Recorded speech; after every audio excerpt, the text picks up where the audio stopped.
सदाशिवसमारम्भां शङ्कराचार्यमध्यमाम्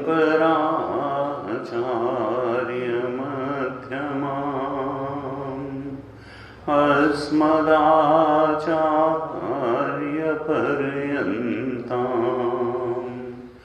वन्दे गुरुपरम्पराम्। अज्ञानतिमिरान्धस्य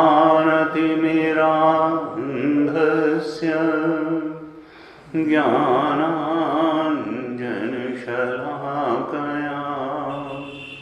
चक्षुरुन्मीलितं येन तस्मै श्री गुरवे नमः। तस्मै श्री गुरवे नमः।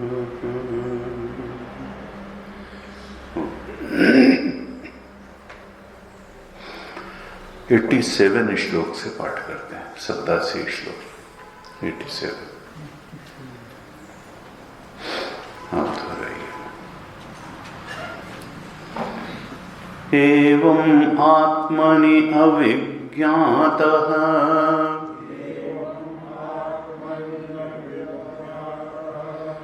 देहाध्यासो हि जायते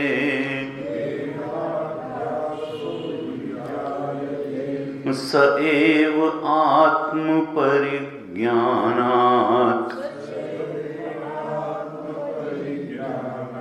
लीयते च परात्मनि।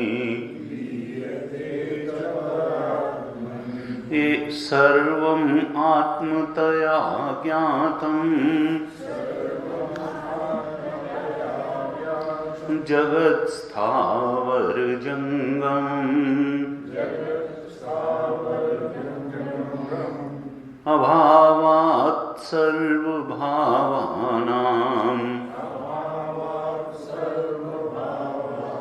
देहस्य चात्मजा कुतः।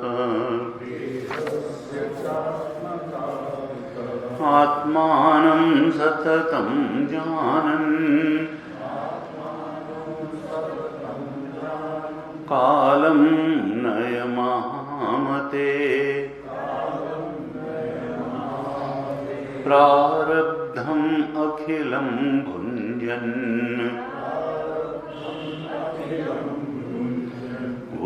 न उद्वेगं कर्तुमर्हसि। उत्पन्ने अपि आत्मविज्ञाने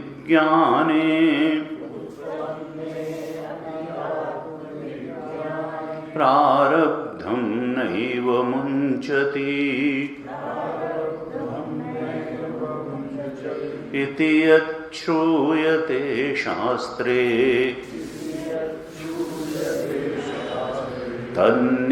तन्निराक्रियते धुना तत्त्वज्ञानोदयात् ऊर्ध्वम्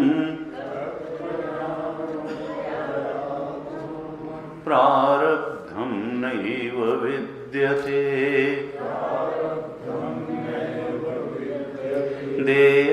देहादीनाम् असत्यत्वात् यथा स्वप्नो विबोधतः कर्म जन्मान्तरकृतं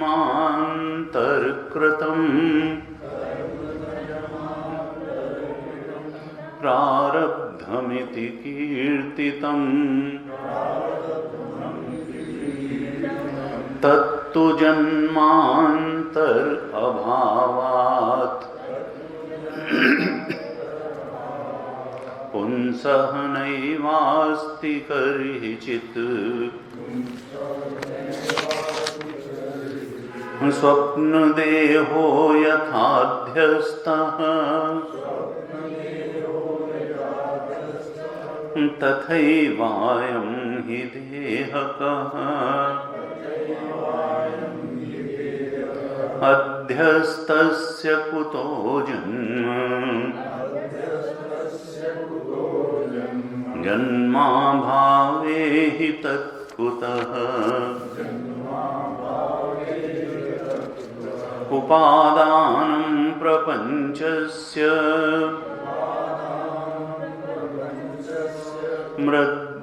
मृद्भाण्डस्येव कथ्यते अज्ञानं चैव वेदान्तैः तस्मिन्नष्टे क्व विश्वता यथा रज्जुं परित्यज्य सर्पं गृह्णाति वै भ्रमात्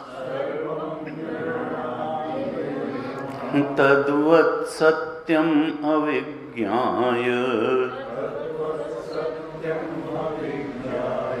जगत् पश्यति मूढधीः रज्जुरूपे परिज्ञाते सर्पभ्रान्तिर्न तिष्ठति अधिष्ठाने तथा ज्ञाते प्रपञ्चः शून्यतां व्रजेत् देहस्यापि प्रपञ्चत्वात्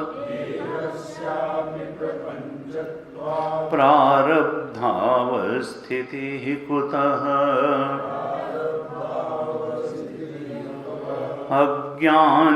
अज्ञानिजनबोधार्थ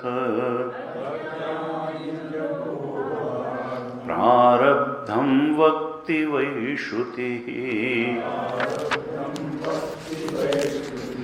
क्षीयन्ते चास्य कर्माणि तस्मिन् दृष्टे परावरे बहुत्वं तन्निषेधार्थम्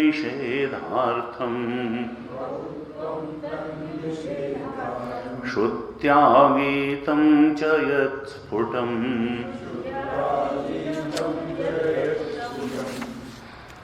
उच्यते ज्ञैर्बलात् चैतत्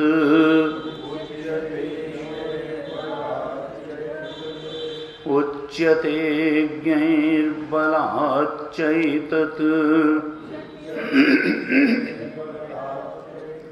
तदानर्थद्वयागमः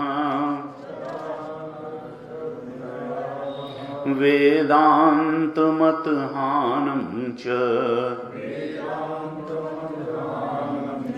यतो ज्ञानम् इति श्रुतिः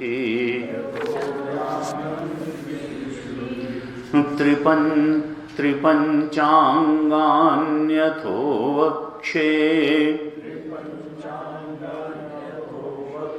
पूर्वोक्तस्य हि लब्धये तैश्च सर्वैः सदा कार्यम्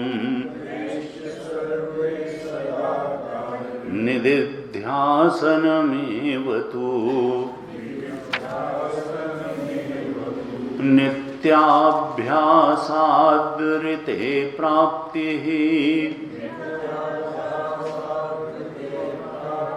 न भवेत् सच्चिदात्मनः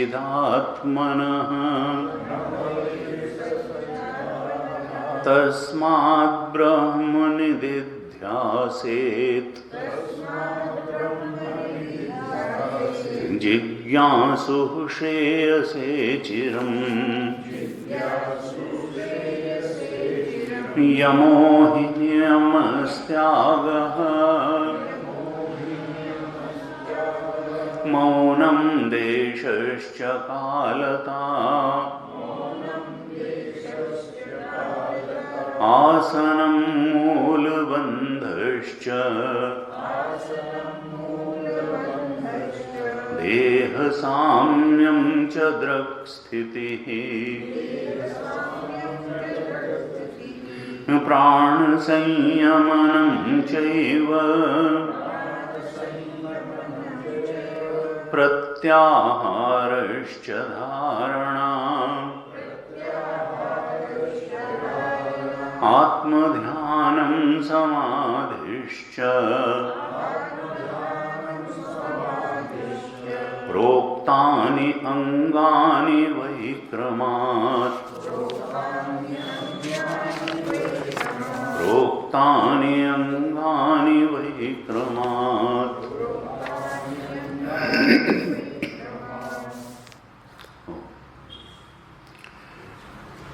पिछली कक्षा तक हमने 87 श्लोक तक चर्चा की।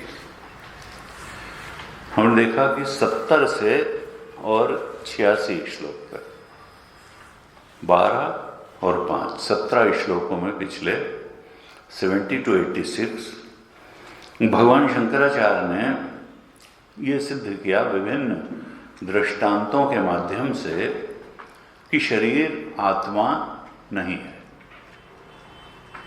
शरीर को हम आत्मा के रूप में मान लेते हैं। देहात्मवाद में अक्सर हम जीवन बिताते हैं कि मैं देह हूँ। फिजिकल बॉडी को मैं मानते हैं या थोड़ा सा ऊपर उठते हैं तो सटल बॉडी को मैं मानते हैं। फिजिकल बॉडी को मैं मान के अगर जीते हैं तो कहते हैं देहात्मवाद।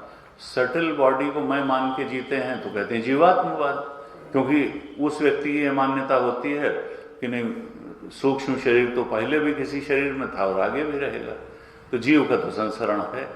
और जो बिल्कुल ही फिजिकल बॉडी मानते हैं उनको लगता है कि ये जीवन गर्भ से श्मशान तक की ही यात्रा है। जो जीवात्मवाद तक पहुँचते हैं वो ये मानते हैं कि नहीं, ये तो अनादिकाल से शुरू है और जब तक जीव रहेगा, जीव अपने ब्रह्म स्वरूप को प्राप्त नहीं कर लेगा तब तक संसरण चलता रहेगा। तो अपने आत्मा के सच्चे स्वरूप को न जानने के कारण, आत्मा के ब्रह्मत्व को न जानने के कारण ही, अर्थात अज्ञानवश अविद्यावश ही व्यक्ति देहात्मवाद या जीवात्मवाद में फंसा रहता है। और यही अज्ञान, आत्मा का अज्ञान, ये दो तरीके की अविद्या कही गई, मूला विद्या और तूला विद्या। तूला विद्या मतलब तुलनात्मक विद्या। हम संसार की कुछ चीज़ों के बारे में जानते हैं, कुछ चीज़ की एक्सपर्टाइज है। इंजीनियर डॉक्टरी के बारे में नहीं जानता है, डॉक्टर हो सकता है मैनेजमेंट और लॉ के बारे में नहीं जानता हो, कोई किसी चीज़ के। तो ये सब तूला विद्या है कि कुछ का ज्ञान है और बहुत चीज़ों का ज्ञान नहीं है।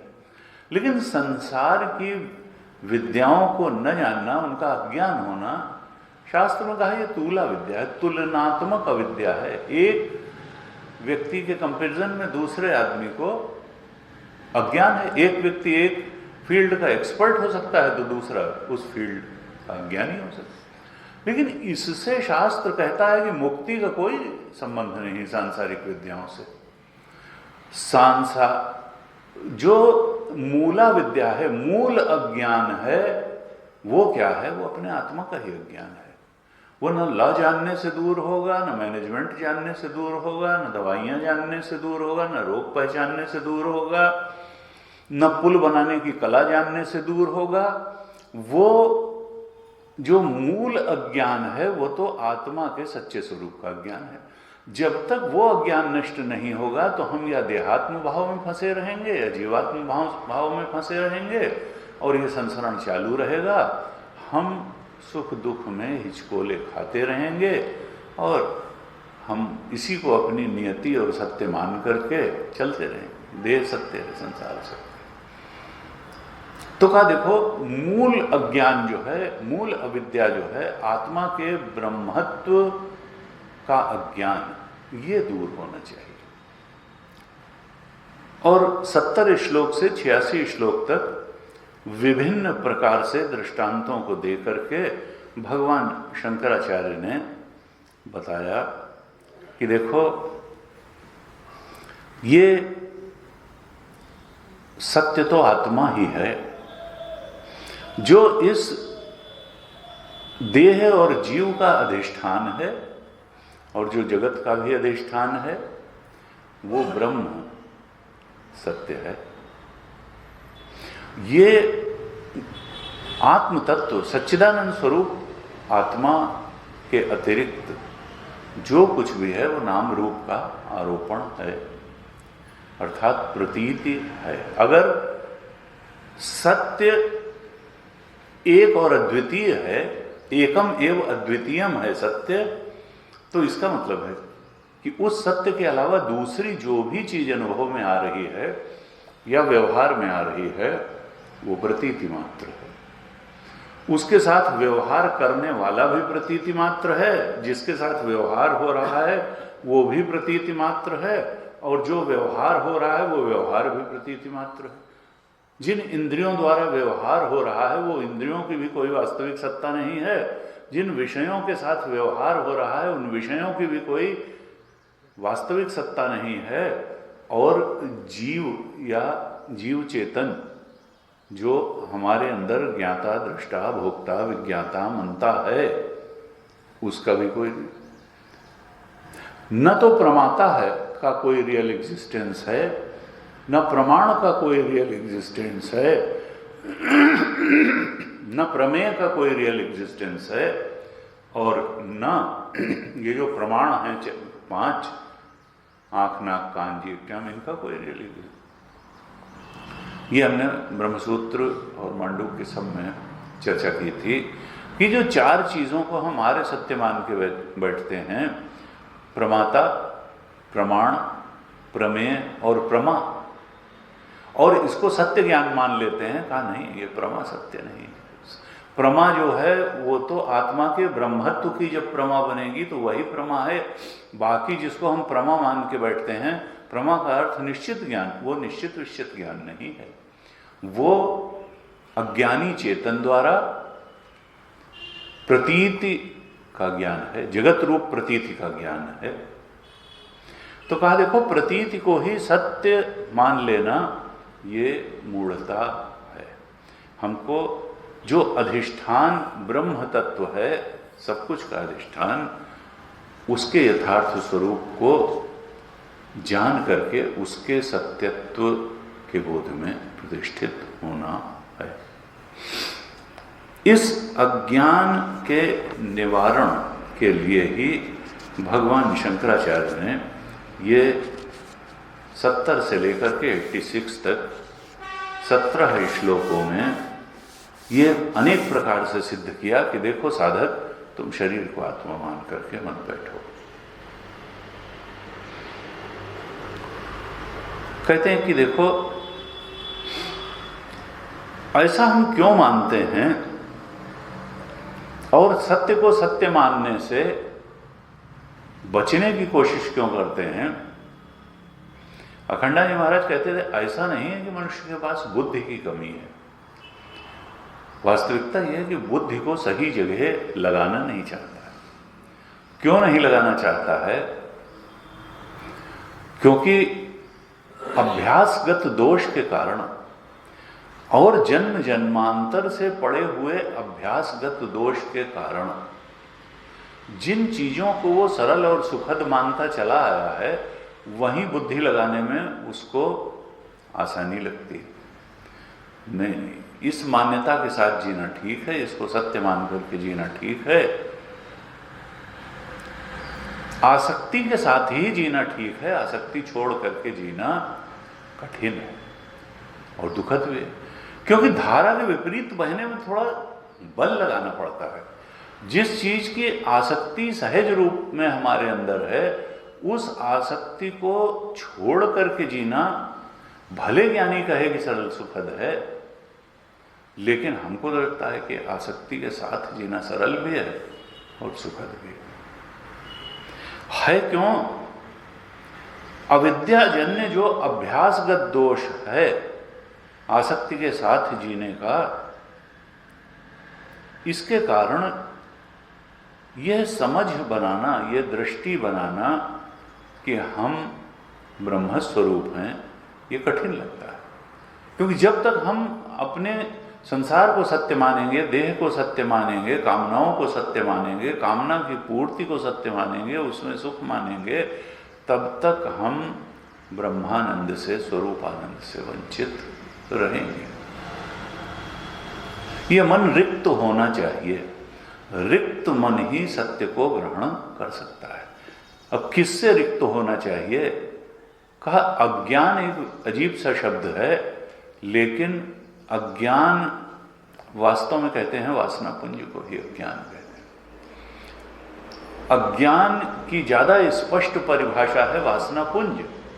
अब वासनाएं भी मालूम नहीं है कि जन्म जन्मांतर से कौन सी पड़ी हुई हैं, उनमें जब कामना बन के आती है कोई वासना, तभी हम उसको पहचान पाते हैं कि अच्छा ये पड़ी होगी अंदर वासना पुंज में, अविद्या पुंज में, तो इसलिए ये कामना मन। और हर विचार कामना भी नहीं होता है। जो विचार इंद्रियों को और शरीर को चला दे और कहे नहीं हमको वहां जाना है, हमको उनसे मिलना है, हमको ये खाना है, हमको ये करना है, ऐसी परिस्थिति हमको चाहिए, जो मजबूर कर दे, कर्म में उतार दे, वही विचार कामना है। हर विचार नहीं। अगर एक स्लाइट थॉट आई एक कि अच्छा ऐसा हुआ, फिर खत्म हो गई, तो फिर उसको कामना नहीं कहेंगे।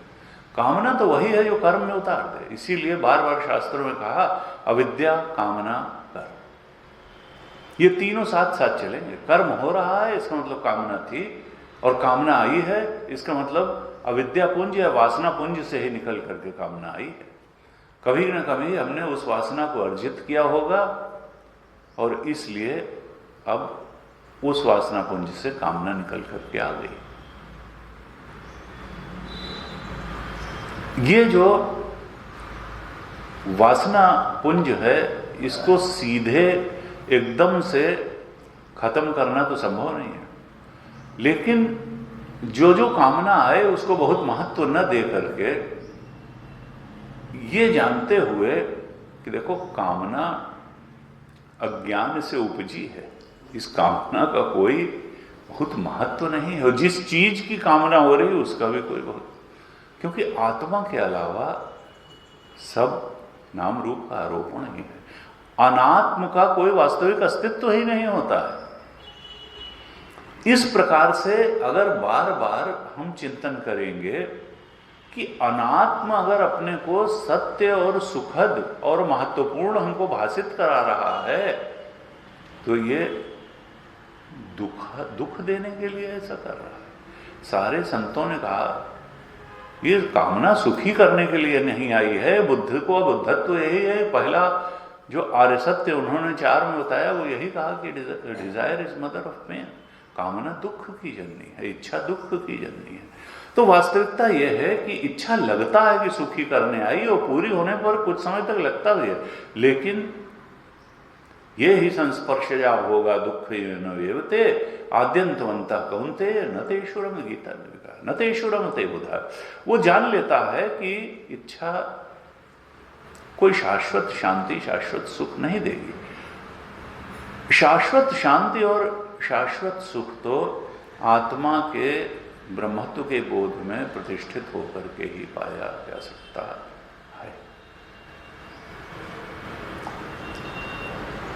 आत्मा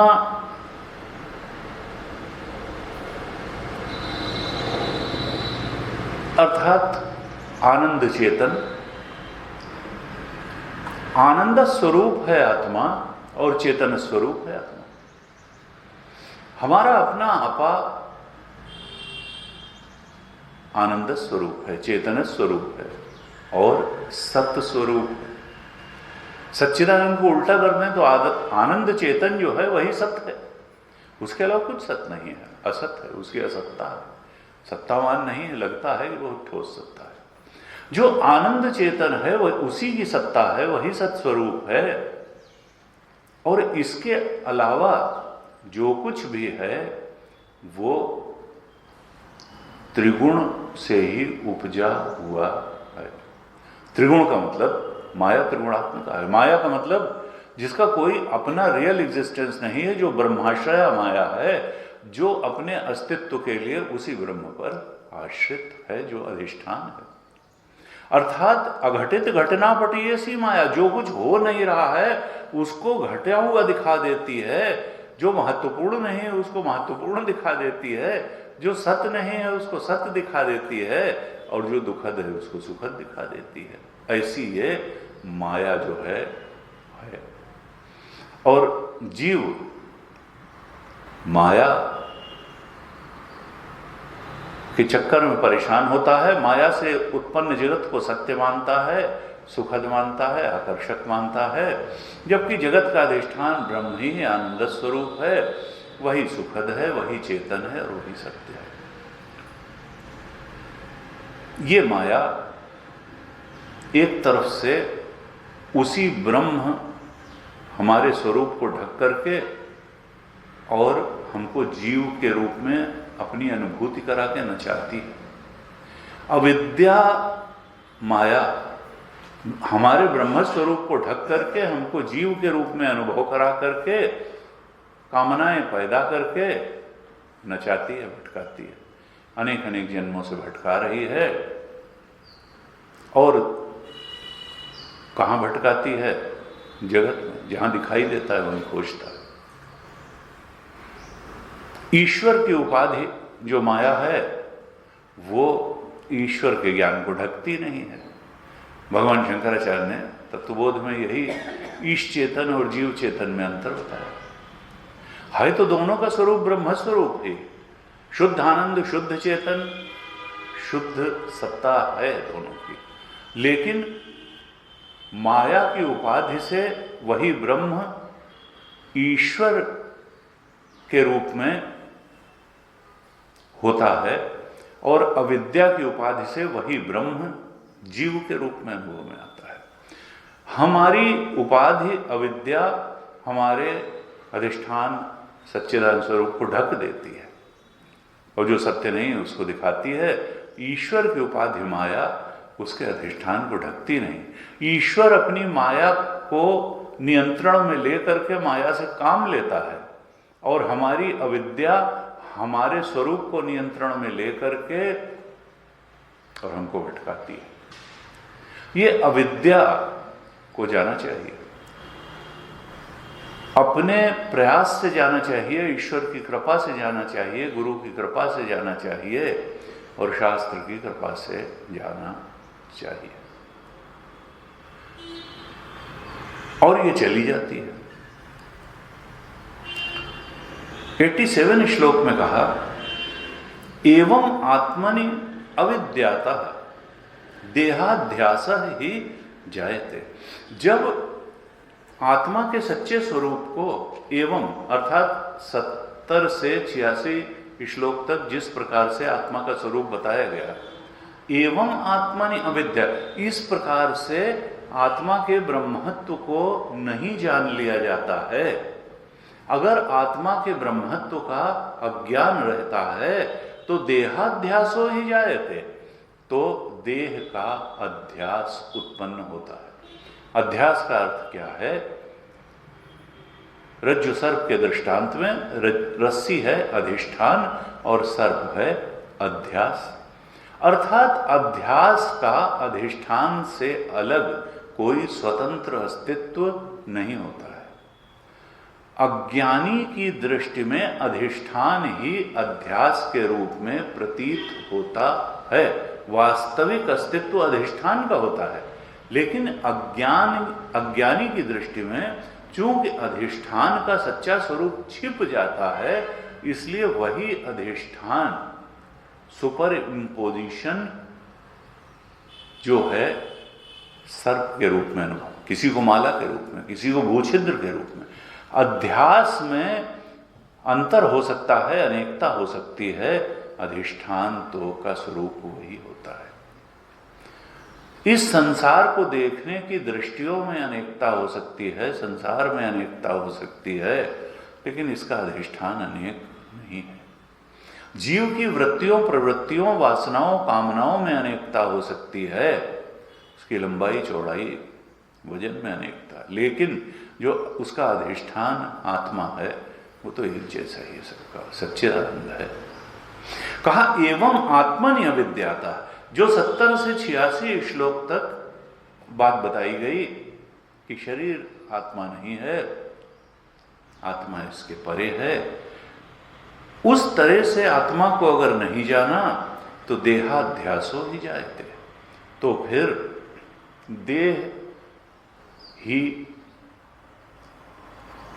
देह का जो अध्यास है वही सत्य लगेगा। देह अधिष्ठान नहीं है, देह तो अध्यास है, सर्प स्थानी है। कहा स एव आत्म परिज्ञानात्, लेकिन यह अविद्या भी जब आत्मा के सच्चे स्वरूप का परिज्ञान ज्ञान हो जाता है तो लियते च परात्मनि, वह परम तत्व, परमात्म तत्व, ब्रह्म तत्व में ये अज्ञान लीन हो जाता है। अज्ञान लीन हो गया तो अज्ञान जन्य अध्यास भी लीन हो गया। अर्थात शरीर से फिर ज्ञानी का कोई जुड़ाव लगाव रह ही नहीं जाता है। जैसे अनेक शरीर हैं, वैसे ही उसका वो शरीर भी है जिसको वो पहले मैं करके मानता था।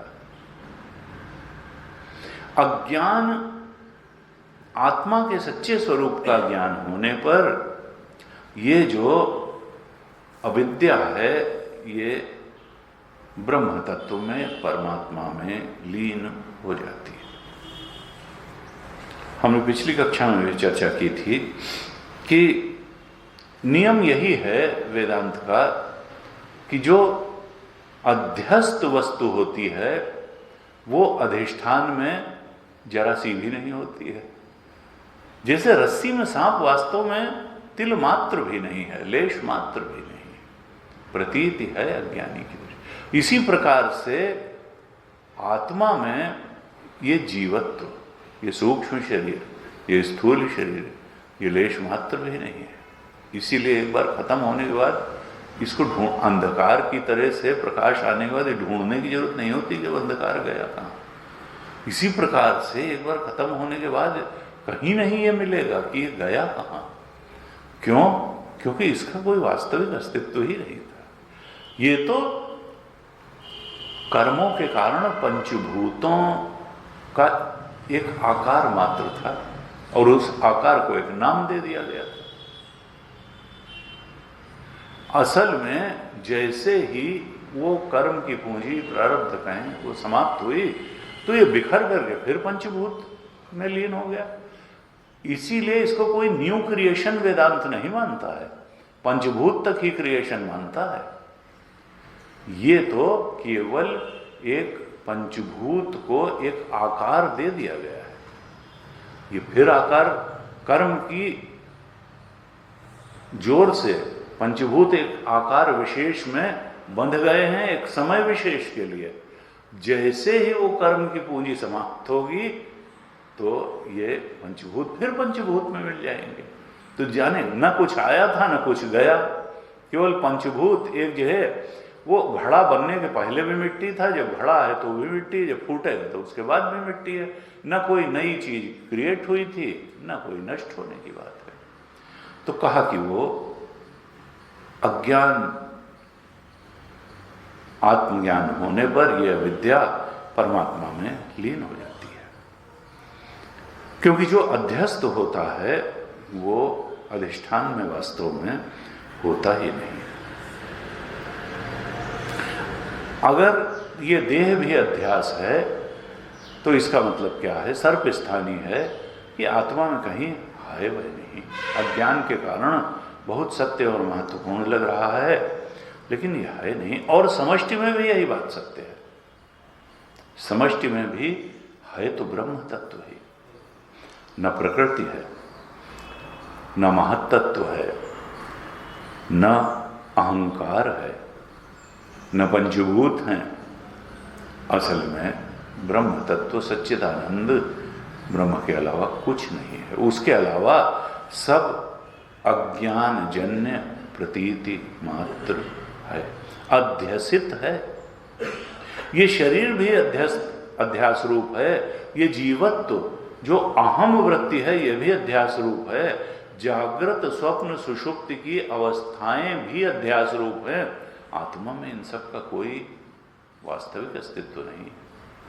अज्ञानी जीव की दृष्टि से सब बहुत सार्थक और सत्य है। 88 श्लोक में कहते हैं, सर्वम आत्मतया ज्ञातम जगत स्थावर जंगमम अभावात सर्वभावानाम देहस्य च आत्मता कुतः। भगवान शंकराचार्य कहते हैं कि देखो, जब उस आत्मा के ब्रह्मत्व का ज्ञान हो गया, ये बात जान ली कि एक आत्म तत्व ही सबका अधिष्ठान है और उसी का एकमात्र अस्तित्व है, वही एक और अद्वितीय सत्य है, और जो अनात्म है वो प्रतीति मात्र है, नाम रूप का आरोपण है, तत्वता वो कहीं नहीं है। ऐसा जब ज्ञान हो गया, जब सब कुछ को आत्मा ही जान लिया, तब इस शरीर और शरीरों के भेद के लिए स्थान ही कहाँ रह जाता है। कहते हैं सर्वम आत्मतया ज्ञातम, जब जब सब कुछ को आत्मा रूप से ही जान लिया, शुद्ध चेतन रूप से ही जान लिया, और वो चेतन को अपने आपा के रूप में जान लिया, वही तो हमारा अपना आपा है।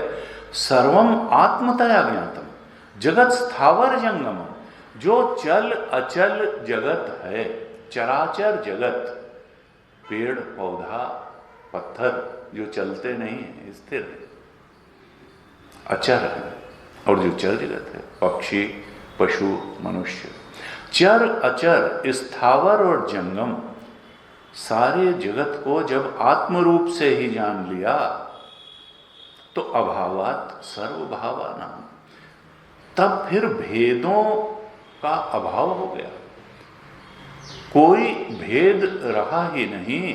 देहस्य च आत्मतकतः, फिर इस देह में आत्मभाव आत्मबुद्धि कैसी? देह में आत्मबुद्धि नहीं रह जाएगी।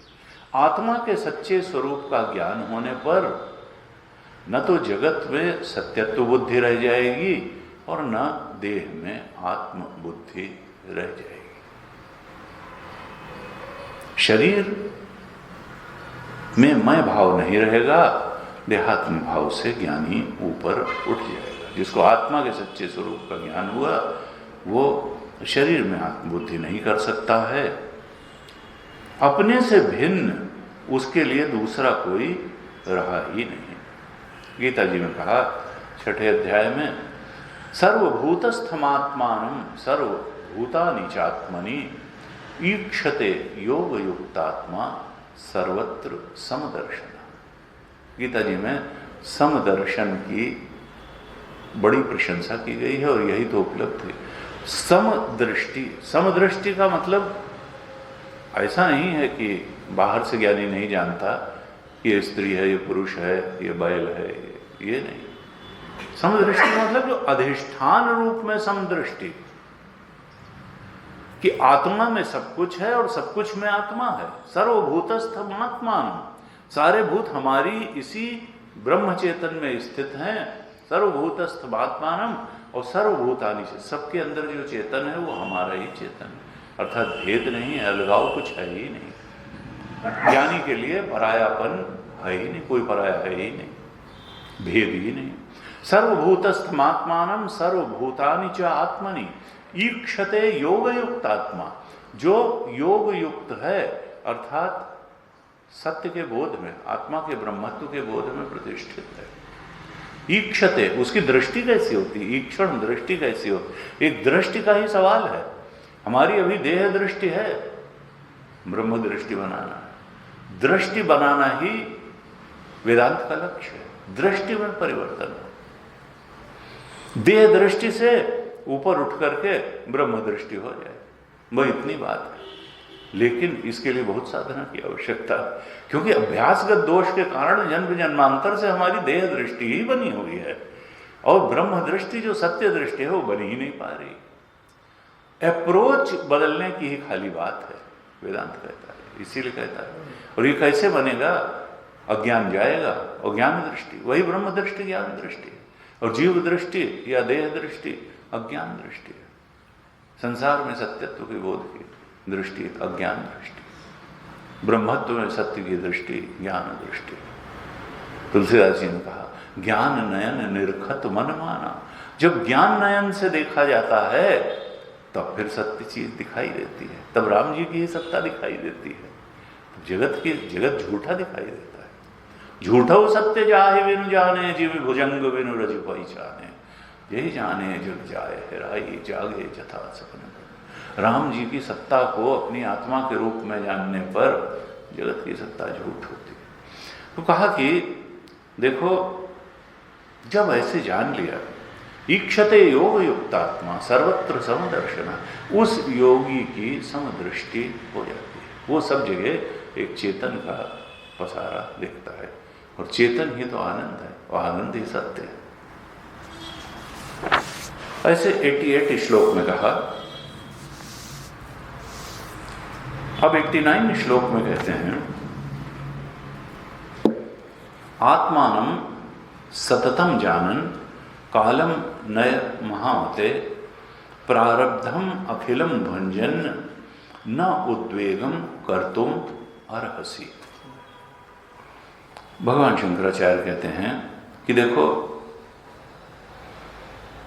जब सब आत्मा ही है और आत्मा के अलावा सब कुछ प्रतीति मात्र है, अनात्मा का कोई रियल एग्जिस्टेंस नहीं है, जगत का भी अधिष्ठान शुद्ध चेतन, जीव का भी अधिष्ठान शुद्ध चेतन, ईश्वर का भी अधिष्ठान शुद्ध चेतन, उपाधिगत अंतर है और उपाधि का कोई रियल एग्जिस्टेंस नहीं है।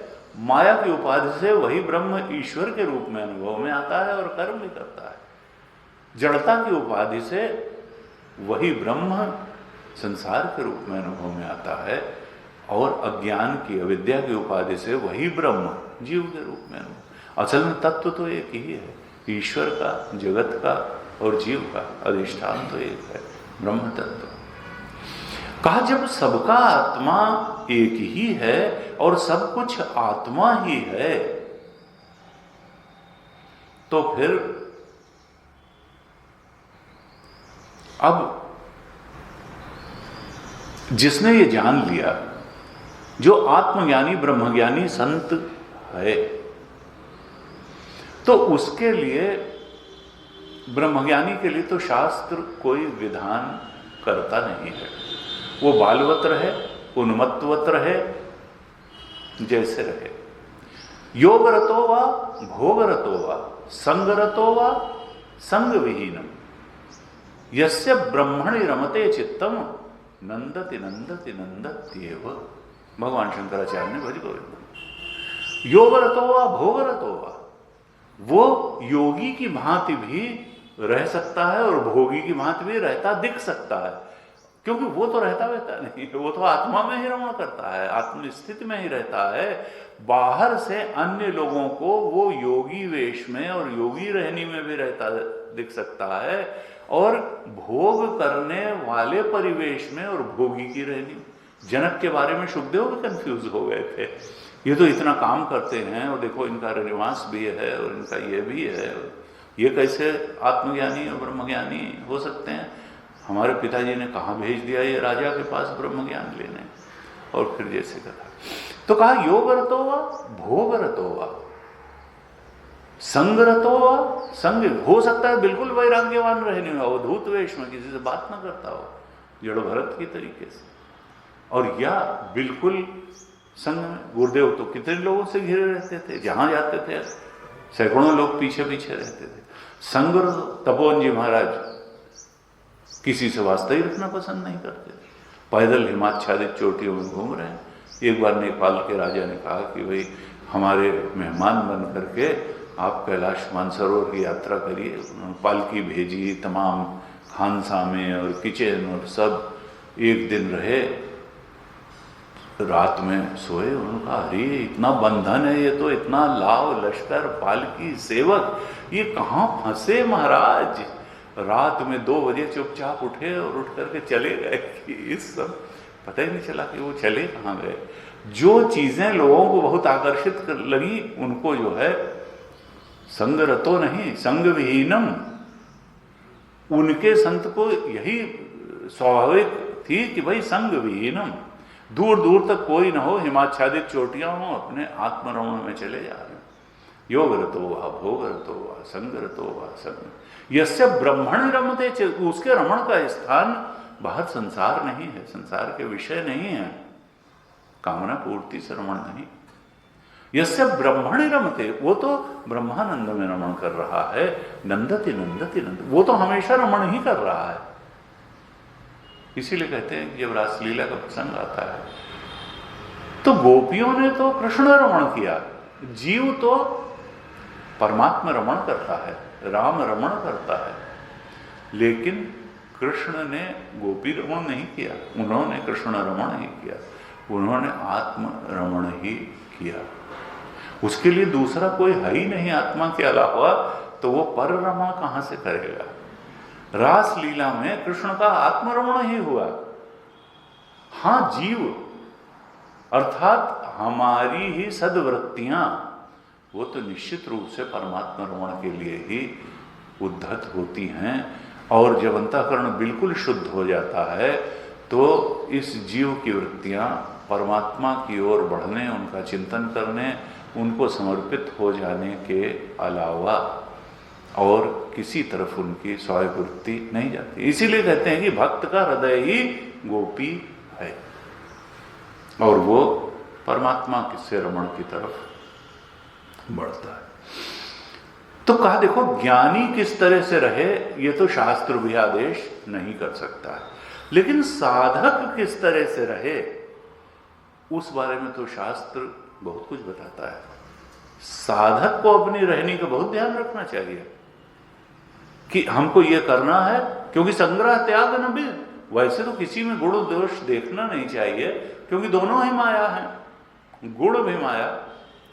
सुरहतात मायाकृत गुण रुदोष अनेक, गुण यह उभय न देखिए, देखिए सो अविवेक। गुण और दोष न देखो, लेकिन फिर भी तुलसी बाबा कहते हैं हमने लिस्ट दे दी गुण और दोष, ताते कछ गुण दोष बखाने, संग्रह त्याग न बिनु पहचाने। साधक के लिए जरूरी है कि वो दोषों का त्याग करे और गुणों को लाए, क्योंकि गुण वही है जो परमात्मा की तरफ बढ़ाए और दोष वही है जो परमात्मा से दूर ले जाए। तो इसलिए हमने, और जीव का लक्ष्य तो आत्मा के सच्चे स्वरूप परमात्मा स्वरूप को पाना ही है, इसलिए वो गुणों के, इसीलिए 16वां अध्याय दैवी सद्गुण और आसुरी दैवासुर और आसुरी संपत्ति दोनों के लिए आया। हर शास्त्र में, गीता जी में, संत रामायण में 2 जगह कम से कम संत के लक्षण बताए। एक बार नारद जी को बताया, एक बार भरत जी को उत्तरकांड में बताया। कि भाई संत के लक्षण के, इसलिए कि संत में तो वो स्वाभाविक रूप से होंगे, लेकिन साधक को उन लक्षणों को क्रमशः अपने जीवन में लाना चाहिए। जो ज्ञानी की स्वाभाविक रहनी है वो साधक के लिए पथ प्रदर्शक रहनी है। तो कहा देखो ज्ञानी कैसे रहे ये शास्त्र आदेश नहीं दे सकता है, लेकिन जो साधक है, जो इस बोध में प्रतिष्ठित होना चाहता है कि सर्वम खलु इदम ब्रह्म, सब कुछ ब्रह्म ही है और ब्रह्म ही सत्य है, इस प्रकार का जो मेडिटेशन कर रहा है, निधिध्यासन कर रहा है कि देखो एक ब्रह्म की ही सत्ता है, वो साधक कैसे रहे, तो उसके लिए उस सब कुछ आत्मा ही है ऐसे मनन निधिध्यासन करने वाले साधक को किस प्रकार से रहना चाहिए, 89 श्लोक में भगवान शंकराचार्य बता रहे हैं। कहते हैं आत्मानं सततम जानम। देखो साधक, तुम आत्मा के सच्चे स्वरूप पर सदा विचार करते हुए कालम नय महामते, हे महामते, हे शुद्ध बुद्धि के साधक, हे परमात्मा की बोध के लिए प्रयत्नशील साधक, महामते कहा उनको, महान, अच्छी, प्योर इंटेलेक्ट, महामती जिसकी बुद्धि सत्य के खोज में दृढ़ता से लगी हुई है, वो है महामते। कालम नय, स्पेंड योर टाइम, तुम काल का को कैसे बिताओ, कालम नय, कैसे स्पेंड करो काल को। कहा देखो आत्मानं सततम जानम, सदा आत्म विचार करते हुए ही, आत्मा के सच्चे स्वरूप के ऊपर विचार करते हुए ही, अर्थात आत्मा के स्वरूप का मनन और निधिध्यासन करते हुए ही तुम इस जीवन के समय को व्यतीत करो, जितना समय बचा हुआ है। कितना समय बचा है? कहा प्रारब्धम अखिलम भुंजन, जितना भी प्रारब्ध से, तुम्हारे प्रारब्ध के वेग से इस शरीर का समय बचा हुआ है, प्रारब्ध पर्यंत ये शरीर चलेगा, प्रारब्ध समाप्त होते ही ये सूखे पत्ते की तरह झड़ जाएगा। कहा प्रारब्धम अखिलम भुंजन, प्रारब्ध पर्यंत आत्मविचार करते हुए ही तुम काल का क्षय करो। न उद्वेगम कर तुम अर्हसि, तुम उद्विग्न मत हो, क्योंकि व्यक्ति जब उद्विग्न होता है, चिंतित होता है, एंग्शियस होता है, तब फिर वो आत्मचिंतन नहीं कर सकता। ये मन या तो चिंतन कर सकता है या चिंता कर सकता है। चिंता करने वाला मन चिंतन नहीं कर सकता है। और चिंता सांपिन को नहीं खाया, को जग जाहि न व्यापी माया, जब तक चिंता होगी तो चिंतन नहीं हो पाएगा। इसलिए कहते हैं न उद्वेगम कर, तुम्हारा ये कर्तव्य नहीं है कि तुम उद्विग्न हो, किसी बात से उद्विग्न मत हो, क्योंकि सब माया है। This too will pass away. न उद्विग्न होने वाला मन सत्य है, न उद्विग्न करने वाली परिस्थितियां सत्य हैं, न उद्विग्न होने वाला जो जीव चेतन है वो सत्य है। ये कुछ सत्यवत्य नहीं, इसलिए सत्य तो आत्मा है।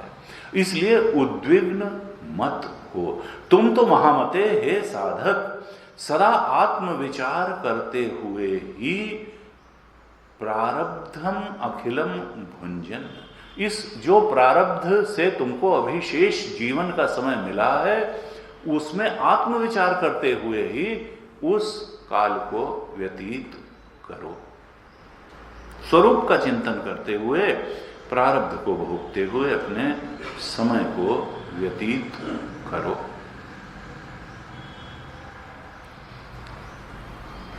का देखो क्या कहना चाहते हैं कि संसार के राग द्वेष में अपना समय न गंवाओ। तुम तो अपने स्वरूप के चिंतन में, अपने सच्चे स्वरूप को, अपने आप को जानने में अपना समय बिताओ। तुम तो सब में परमात्मा को देखो, तुम अधिष्ठान को जानो, अध्यास को महत्व मत दो, क्योंकि जो स्थावर जंगम सब परमात्मा का स्वरूप है। वेदांत कहता है कि देखो, आत्मा में 4 चीजें नहीं होती। आत्मा जो है वो करता नहीं है। कर्म 2 ही तरह का होता है, या पुण्य कर्म या पाप कर्म। ऐसा कोई कर्म नहीं हो सकता जो इन दोनों कैटेगरीज में न हो। तो कहा कि पाप पुण्य कर्म का कर्ता आत्मा नहीं है, आत्मा तो कर्मों का साक्षी है। आत्मा साक्षी है, वो पाप पुण्य का कर्ता नहीं है। इसी तरीके से आत्मा सुख दुख का भोक्ता भी नहीं है, वो तो उस भोक्ता का भी साक्षी है, सुख दुख का भी साक्षी है, आत्मा साक्षी। हम सोचते हैं कि आत्मा नरक स्वर्ग में जाने वाला है, का नहीं। आत्मा कहीं आने जाने वाला नहीं है। आत्मा तो एक अखंड सर्वव्यापक ब्रह्म तत्व है, वो कहाँ जाएगा और कहाँ आएगा।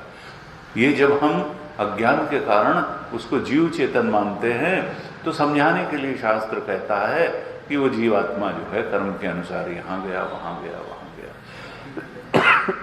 जो सब जगह है वो कहाँ जाएगा और कैसे जाएगा। आकाश कहाँ जाएगा और किस में जाएगा। वो आकाश ही कहीं आ जा नहीं सकता। आत्मा तो और सूक्ष्म और व्यापक है, वो कहाँ आ जाएगी। तो आत्मा में न कर्तापन है, न भोक्तापन है, न संसरण है, कोई गति है। और आत्मा लिमिटेड भी नहीं है। आत्मा त्रिविध परिच्छेद शून्य है, न काल में सीमित है, न देश में सीमित है, न वस्तु में सीमित है, परिच्छिन्न नहीं है। वो तो एक अद्वितीय सर्वव्यापक है।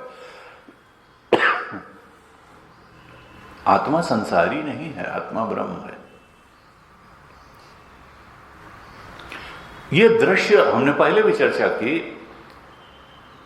हम सोचते हैं ये प्रारंभ की बात है कि हम दृष्टा हैं, और किसके दृष्टा है? दृश्य के दृष्टा है। लेकिन वास्तविकता यह है कि यह भेद मिथ्या है। दृश्य नाम की कोई चीज नहीं, अनात्मा नाम की। ये दृष्टा ही अज्ञान के कारण दृश्य रूप में भासित होता है। अस्तित्व दृष्टा का है, दृश्य का कोई एग्जिस्टेंस नहीं। दृष्टा ही अविद्या के कारण, अज्ञान के कारण, हम अगर उनकी डिमार्केशन की लाइन खोजने जाएंगे कहीं मिलेगी नहीं। दृष्टा और दृश्य की विभाजक विभेदक रेखा खोजना ये कहीं नहीं मिलेगी। क्यों? क्योंकि दृष्टा ही दृश्य रूप में भासित होता है। किसको? ज्ञानी को नहीं, अज्ञानी। अज्ञान के कारण दृष्टा ही दृश्य रूप में भासित हो, ज्ञाता ही ज्ञेय रूप में भासित होने लगता है अज्ञान के कारण। का देखो, यह प्रारब्ध है क्या? प्रारब्धम अखिलम भुंजन, जो श्लोक में आया, भगवान शंकराचार्य ने कहा कि अपने प्रारब्ध का भोग करते हुए तुम शेष अपना जीवन की अवधि बिताओ, उद्विग्न मत हो, क्योंकि प्रारब्धवशात जैसी बाहर परिस्थितियां आएंगी, लेकिन तुम्हारा काम क्या है? परिस्थितियों में ही राग द्वेष करके रोना धोना मचाना या खुश होना नहीं, बल्कि आत्मानम सततम जानम, तुम तो आत्मविचार करते हुए इस शेष समय को बिताओ। ये प्रारब्ध क्या है? कहा प्रारब्ध जो है वो छूटे हुए। विवेक चूड़ामणि में एक बड़ा अच्छा दृष्टांत दिया भगवान शंकराचार्य ने, कि जैसे एक शिकारी है, वो शिकार के लिए गया और उसने देखा बाघ है। उसने बाघ को लक्ष्य करके और निशाना तीर चला दिया, बाण चला दिया। अब जब बाण निकल गया तब उसको लगा कि अरे ये तो बाघ नहीं गाय। बाघ नहीं है, गाय। तो अब क्या होगा? क्या वो उस बाण को वापस ले सकता है? नहीं ले सकता है। अब उसको दुख भी हो रहा है कि मैंने गाय को क्यों मारा, मेरा इंटेंशन गाय मारने का नहीं था। उनका इसी तरीके से हमने जने क्या समझ करके प्रारब्ध के वेग से ये शरीर धारण किया कि हम जन्म लेकर के जन कौन सा सुख भोग लेंगे या जो भी होगा, आत्मज्ञान भी प्राप्त कर सकते हैं, ऐसा नहीं है। हमारी संसार की ओर भी गति हो सकती है। परमात्मा शरीर तो कहा कि बिना देह के भजन नहीं का। काकभूषुंडी जी ने यह कहा कि तजमो नथन निज इच्छा मरना, और बिना देह के वेद ने भी कहा कि भजन नहीं होता, इसलिए मैं तो कौवे के शरीर रखे हूं। तो कहा लेकिन वो शिकारी जिसने बाण चला दिया है वो बाण को वापस नहीं ले सकता। या तो टारगेट वहां से अपने आप हट जाए तो बात अलग है, और नहीं तो फिर वो गाय होगी तो भी मरेगी। अब आग था नहीं है तो उसने जान लिया। इसी प्रकार से प्रारब्ध अर्थात जो कर्म जिसके कारण हमने ये शरीर धारण किया, प्रारब्ध एक तीर से छूटे हुए बाण, धनुष से छूटे हुए बाण की तरीके से है। अब वो निकल चुका है। अब ये अगर बीच में ज्ञान हो गया कि नहीं नहीं, ये तो जिन कामनाओं के भोग के लिए, जिन परिस्थितियों को पाने के लिए ये शरीर धारण किया गया था, वो तो परिस्थितियां ही मिथ्या थी, ये तो शरीर ही मिथ्या है। जिसने कामना की थी वो कामना करने वाला ही मिथ्या है। जब आत्मबोध हो गया, आत्मा के ब्रह्मत्व का ज्ञान हो गया, मालूम पड़ गया कि वहां शेर है ही नहीं, वहां तो गाय है, वहां तो ब्रह्म था, वहां जगत था ही नहीं जिसका भोग करने के लिए ये शरीर धारण किया था। तो भी जो बाण निकल चुका है उसको वापस नहीं, वो तो अब वहां तक जाएगा जहां तक के लिए वो डिजाइन हो चुका है, जितनी ताकत और लक्ष्य और दिशा उसको दे दी गई है। इसलिए ये शरीर जो है, जो प्रारब्ध के कारण मिला है, ये तो कर्म के वेग के कारण तब तक चलेगा, ज्ञानी का भी चलेगा, अज्ञानी का भी चलेगा, जितनी गति प्रारब्ध के वेग से उसमें भरी गई है जब तक चलने के लिए। इसलिए ज्ञानी जान गया भी जाता है कि प्रारब्ध नाम की कोई चीज नहीं होती है, कोई कर्म नाम की कोई चीज नहीं होती है। कर्म किसके? कर्म जीव नाम की कोई चीज नहीं है, वासना पुंज नाम की कोई चीज नहीं है, शरीर इंद्रिया नाम की कोई चीज नहीं है, जगत नाम की कोई चीज, यानी वास्तविक नहीं है। दिखता तो उसको भी है, नहीं है तो फिर पाना क्या और छोड़ना क्या। लेकिन फिर भी वो शरीर जो है वो तो प्रारब्ध के वेग के कारण जितनी गति प्रारब्ध ने भरी थी उस समय तक ज्ञानी का भी चलता रहेगा। औरों को वो योग रतो वा भोग रतो वा संग रतो ये सब दिखता रहेगा, लेकिन वो जानेगा कि हमारा इस शरीर से कोई, परिस्थितियों से भी कोई नाता नहीं है और शरीर से भी। वो तो सर्वभूतस्थमात्मानम सर्वभूतानि चात्मनि, उसी बोध में रहेगा। कहा इस तरह से जो धनुष से छूटे हुए बाण का नाम प्रारब्ध है, और जो जिससे देह इंद्रिय आदि का निर्माण हुआ है, जिन कर्मों के वेग से, उसका नाम प्रारब्ध है। इस कारण से एक मनुष्य के प्रारब्ध का दूसरे मनुष्य के प्रारब्ध से कोई बहुत मेल नहीं होता है। हालांकि ये हो सकता है कि हमारे जीवन में जो परिस्थितियां आती हैं वो प्रारब्ध के कारण ही आती है, लेकिन कोर्ट इसको नहीं मानता। एक बार एक चोर जो है वो गया, वो वेदांती चोर रहा हुआ, उसने जो है कहा कि भाई, उसने कहा कि तुमने इसके घर में चोरी क्यों की? उन्होंने कहा हमको कि इसका प्रारब्ध था कि मैं इसके घर में चोरी करता, तो इसलिए हमने चोरी। दोषी तो ये खराब प्रारब्ध लेकर के आया। इसके प्रारब्ध के कारण इसके घर में चोरी हुई, मुझको क्यों दोष देते हो? उसने कहा नहीं, जिसके यहाँ चोरी हुई वो तो वेदांती जज भी रहा होगा। उसने कहा इसके घर चोरी हुई, ये तो इसका प्रारब्ध था, लेकिन तुमने चोरी की, ये तुम्हारा प्रारब्ध था, तुमने पाप किया है चोरी का, वो प्रारब्ध, तो इसलिए तुमको उस पाप की सजा मिलेगी। तुम भी अपने, तुम चोरी तुमने की तो तुम अपने चोरी नामक प्रारब्ध के दंड का भोग करो, क्योंकि चोरी रूप पाप तुमने किया है। कहा कि देखो, प्रारब्ध योग दर्शन में कहा कि प्रारब्ध से 3 बातें नियंत्रित होती हैं। प्रारब्ध 3 बातें मनाता है। कहा जाति, आयु और भोग, ये 3 बातें प्रारब्ध से निश्चित होती हैं। जाति का अर्थ क्या है कि हम पशु योनि में जाएंगे, पक्षी योनि में जाएंगे, हिंसक पशु बनेंगे, गाय आदि, सात्विक पशु बनेंगे, या मनुष्य बनेंगे, या देव योनि में जाएंगे। जाति, जाति का मतलब योनि, कौन सी योनि में हम जाएंगे इसका निर्धारक प्रारब्ध है। और आयु, किसी भी योनि में जाने पर वह प्राणी कितने समय तक जीवित रहेगा, इसका निर्धारक भी प्रारब्ध ही है।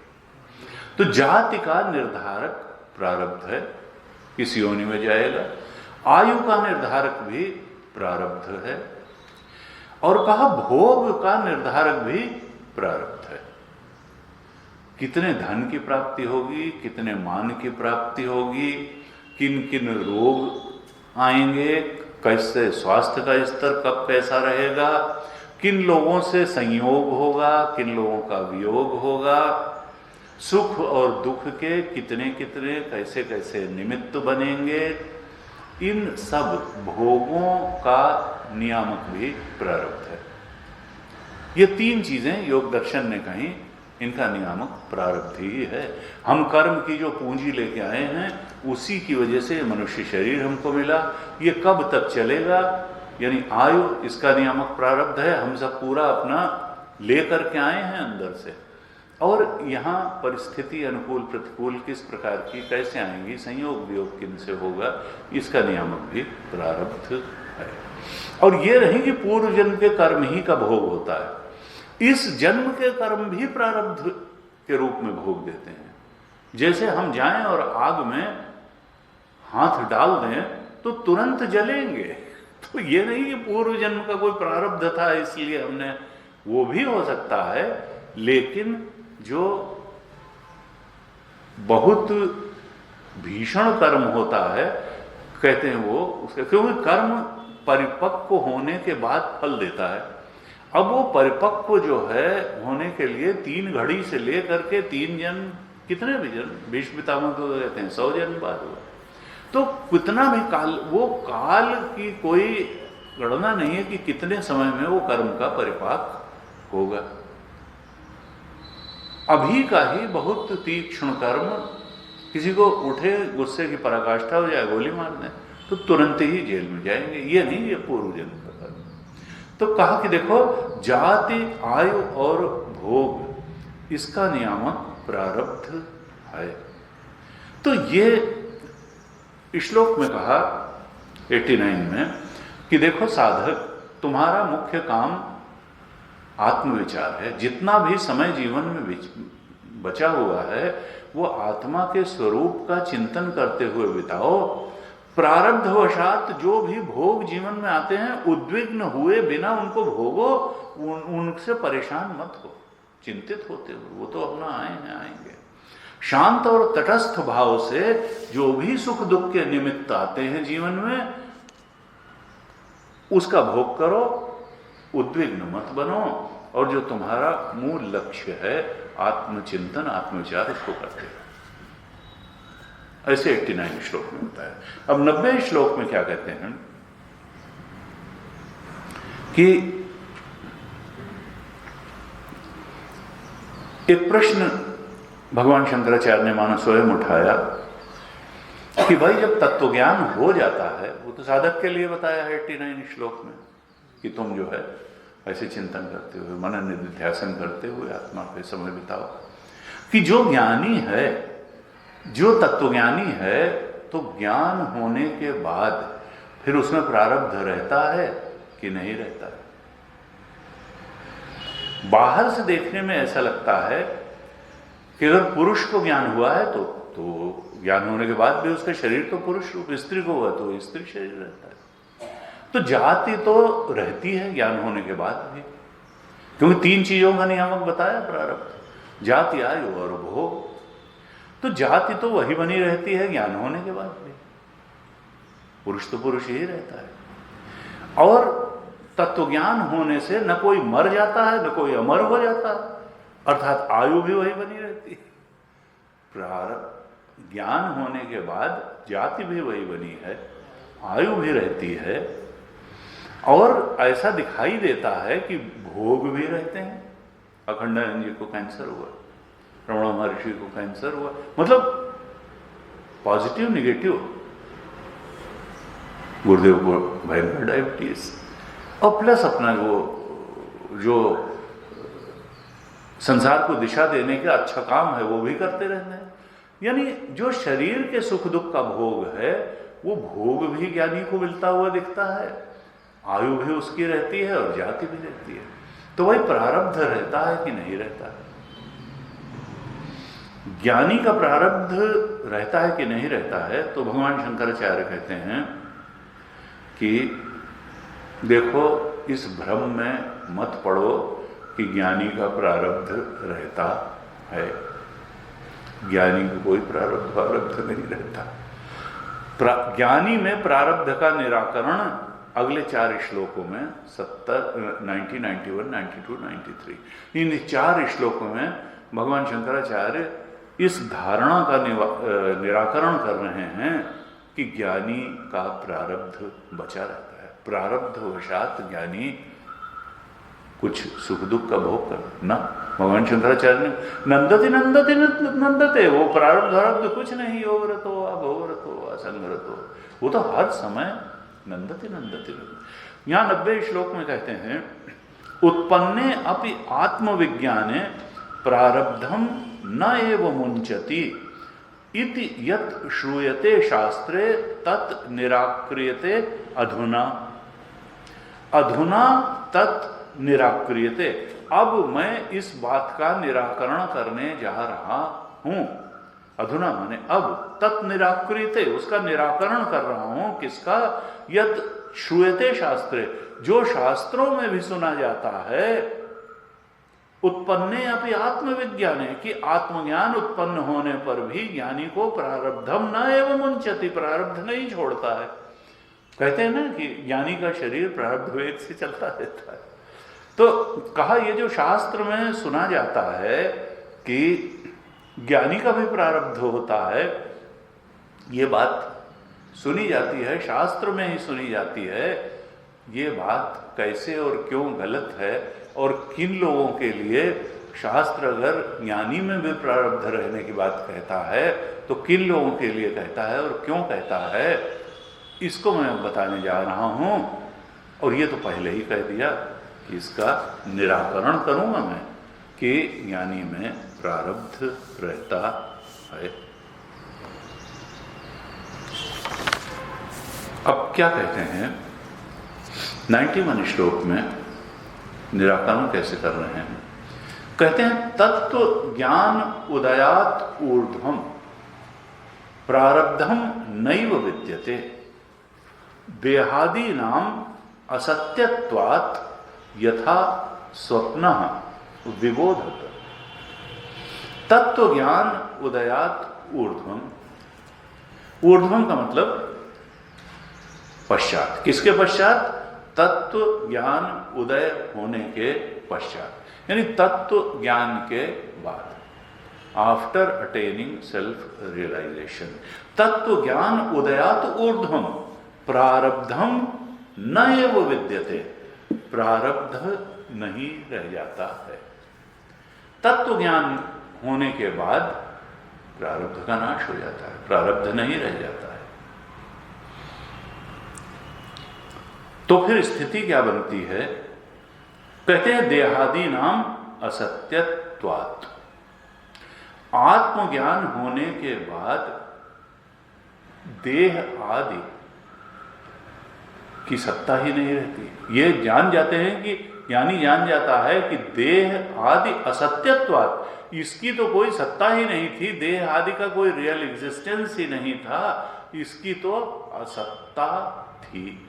देह आदि नाम असत्यत्वात्, ये सत्य नहीं थे, ये इनकी सत्ता नहीं थी, ये तो प्रतीति मात्र थे। अज्ञान के कारण ये सत्ता मोह लग रहे थे। ज्ञानी के लिए देहादि नाम असत्यत्वात्। कैसे असत्यत्वात्? यथा स्वप्न विबोधत, जैसे जागने पर स्वप्न की सत्ता नहीं रह जाती, उसी तरह से ज्ञानी जब अपने ब्रह्म स्वरूप में जाग जाता है, तो जैसे जागने पर देह स्वप्न शरीर की सत्ता नहीं रह जाती, ऐसे ही आत्मा के ब्रह्मत्व में जागने पर ये जो जागृत का देह आदि है, इसकी कोई सत्ता नहीं रह जाती, कोई रियल एग्जिस्टेंस। जागने पे हम जान जाते हैं, स्वप्न में भी तो एक देह हमको मिला था और उसी को बचाने में लगे हुए थे। जागने पे मालूम पड़ गया कि पूरा स्वप्न ही असत था और वो देह भी असत थी। ऐसे ही आत्मा के अपने स्वरूप में जागने पर ये जागृत का देह असत हो जाता है और जागृत की पूरी सृष्टि भी असत हो जाती है। जो अधिष्ठान आत्मा था बस वही सत्य रहता है। तत्व के ज्ञान के पश्चात फिर प्रारब्ध भी नहीं रह जाता है। तत्व ज्ञान उदयात ऊर्ध्वम प्रारब्धम नैव विद्यते। प्रारब्ध नहीं रह जाता है, देह आदि वैसे ही असत हो जाते हैं जैसे जागने पर स्वप्न असत हो जाता है। कहते हैं कि देखो, प्रारब्ध है किसका? क्या प्रारब्ध शरीर का है? प्रारब्ध शरीर का नहीं हो सकता, क्योंकि शरीर तो जड़ है। जड़ का क्या प्रारब्ध होगा? फिर क्या आत्मा का प्रारब्ध है? उनका कि प्रारब्ध तो उसका होता है जो करता हो, करता ही तो कर्म करता है, और प्रारब्ध तो कर्म है। 3 प्रकार के कर्म होते हैं, संचित कर्म और प्रारब्ध कर्म और आगामी या क्रियमाण कर्म। संचित कर्म तो वो सारे हैं जो कि हमने सारे पूर्व जन्मों में कर रखे हैं, स्टोर हाउस जो है। उसी में से कुछ कर्म जो परिपक्व हो गए और फल देने के लिए उद्धत हो गए, वो हैं प्रारब्ध कर्म, और वो हमारे शरीर जाति आयु भोग के नियामक हो जाते हैं। तो संचित कर्मों से ही वो कर्म जो अभी तत्काल परिपक्व हो करके फल देने को उद्धत हो गए, उसको कहा प्रारब्ध कर्म। और वो फिर जाति आयु भोग के नियामक होते हैं, हमको एक शरीर में ले जाते हैं, वहाँ परिस्थितियों में ले जाते हैं, उसकी आयु ले। तो संचित कर्म में से ही हुए प्रारब्ध कर्म, और फिर उस शरीर में भी हम कर्म करते हैं। ये जो शरीर मिला मनुष्य का, इसमें भी हमने कुछ कर्म किया, तो इनका क्या होगा? कहा ये क्रियमाण कर्म है या आगामी कर्म है। ये कर्म फिर से संचित कर्म के रूप में इकट्ठा होंगे, और ये भी उस स्टोर हाउस को बढ़ा करके संचित कर्म के अगले देह के लिए जो परिपाक होगा जिन कर्मों का, उसके हिसाब से अगले। तो कहा कि देखो, आत्मा तो अकर्ता है, जो अकर्ता है वो कर्म क्या करेगा? जो कर्म ही नहीं करेगा उसका प्रारब्ध क्या होगा? तो शरीर जड़ है, इसलिए शरीर का प्रारब्ध नहीं हो सकता। आत्मा अकर्ता है, इसलिए आत्मा का प्रारब्ध नहीं हो सकता। तो प्रारब्ध है किसका? जिसने अपने को आत्म स्वरूप से जान लिया, उसका कहां से प्रारब्ध हो जाएगा? क्योंकि प्रारब्ध तभी तक है जब तक कोई वासनाओं के अधीन है। वासना पुंज अर्थात अज्ञान, अज्ञान अर्थात कारण शरीर। जब तक ये कारण शरीर है, वासना पुंज है, अज्ञान है, तभी तक प्रारब्ध भी है। जैसे ही ज्ञानी का कारण शरीर है तो भंग होता है, अविद्या ही तो भंग होती है, वासना पुंज ही तो भंग होता है। कहा जब वासना पुंज ही भंग हो गया, अज्ञान कारण शरीर ही भंग हो गया, तो फिर वो ज्ञानी का प्रारब्ध कैसे रहा? ज्ञानी का कोई प्रारब्ध नहीं होता। तत्वज्ञान हो जाने पर प्रारब्ध नहीं रह जाता है, क्योंकि और आत्मज्ञान होने पर शरीर आदि की भी कोई सत्ता नहीं रह जाती। अभी आगे के श्लोकों में भी बताने वाले हैं कि देखो, ज्ञानी तभी है जब उसको एक अद्वितीय सर्वव्यापक ब्रह्म के रूप में उसने अपने सत्ता को जान लिया, ब्रह्मत्व को अपने आपा के रूप में पहचान लिया, तभी तो ज्ञानी हुआ। उसके पहले की कोई स्थिति में ज्ञानी नहीं कहा जा सकता है। ज्ञानी ब्रह्मात्म बोध में प्रतिष्ठित को ही कहा जा सकता है। जो एक अद्वितीय चेतन की सत्ता को जान गया, पहचान गया, उसमें दृढ़ हो गया, वही तो ज्ञानी है। और अगर प्रारब्ध बना ही रहा तो फिर तो द्वैत हो जाएगा, द्वैत हो जाएगा, तो फिर वो ज्ञानी कहां रहा? अगर द्वैत बना ही रहा, एक अद्वितीय सर्वव्यापक चेतन की सत्ता का ज्ञान ही नहीं हुआ, अभी प्रारब्ध भी है और आत्म ब्रह्म तत्व भी है, तो दो हो जाएंगे। दो हो जाएंगे तो फिर वो ज्ञानी कहां रहा? इसका मतलब क्या है? अभी तो वो पहले की किसी स्टेज में है, अभी ज्ञानी है ही नहीं। तो ज्ञानी तो तभी होगा जब दूसरी किसी चीज की वास्तविक सत्ता का बोध भी न हो। दूसरी चीज नहीं, न शरीर है, न प्रारब्ध है, न कुछ है। द्वैत एकदम से समाप्त हुआ। शुद्ध चेतन का ही पसारा सत्य है, ये जब तक बोध नहीं हुआ। अगर प्रारब्ध भी बना रहा और चेतन भी बना रहा तो द्वैत हो गया। ये संभव नहीं है। ज्ञानी के लिए प्रारब्ध की कोई संभावना, शरीर से तादात्म्य की भी कोई संभावना नहीं है, कर्म से तादात्म्य की कोई संभावना नहीं है, किसी भी अन्य प्रतीति से ज्ञानी के तादात्म्य की कोई संभावना नहीं है। उसकी दृष्टि में वो खेल है। तीन तरह की सत्ताएं मानी वेदांत में। एक कहा कि पारमार्थिक सत्ता है, और एक व्यावहारिक सत्ता है, और एक प्रातिभाषिक सत्ता है। पारमार्थिक सत्ता केवल शुद्ध चेतन आत्मा या ब्रह्म की है। पारमार्थिक, परमार्थ में उसी। एक व्यावहारिक सत्ता है कि भाई ठीक है, ये शरीर है, इससे व्यवहार होता है, संसार से व्यवहार, लेकिन ये पारमार्थिक सत्ता इनकी नहीं, केवल व्यवहारिक सत्ता है। और एक है प्रातिभाषिक सत्ता, जैसे नीलिमा है, वह कहीं नहीं दिखाई देती है, प्रतिभास है। मरीचिका में जल प्रतिभास है नहीं। तो पारमार्थिक सत्ता, व्यावहारिक सत्ता, प्रातिभाषिक सत्ता, ये जो प्रातिभाषिक सत्ता है या व्यावहारिक सत्ता है, ये केवल समझाने भर के लिए है, इनका कोई रियल एग्जिस्टेंस नहीं है। रियल एग्जिस्टेंस केवल पारमार्थिक सत्ता का है, यानी इस बोध में प्रतिष्ठित हो जाता है। और इसलिए उसके लिए प्रारब्ध नाम की कोई चीज नहीं होती है। हाँ, अन्य लोगों की दृष्टि में ज्ञानी का जीवन भी रहता है, आयु भी रहती है, जाति भी रहती है, और सुख दुख भी उसके जीवन में आते हैं, भोग भी रहता है, लेकिन असल में उसकी दृष्टि में द्वैत नहीं है। आज ओम पूर्णमदः पूर्णमिदं पूर्णात् पूर्णमुदच्यते